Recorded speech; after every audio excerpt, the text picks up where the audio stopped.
गरुडगमन तव चरणकमलमिह मनसि लसतु मम नित्यम् गरुडगमन तव चरणकमलमिह मनसि लसतु मम नित्यम् मनसि लसतु मम नित्यम् मम तापमपाकुरु देवा मम पापमपाकुरु देवा मम तापमपाकुरु देवा मम पापमपाकुरु देवा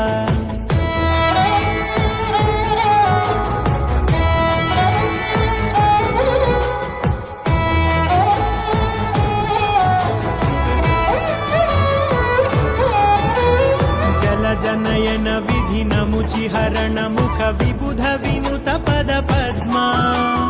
जल जनयन विधिनमुचिहरण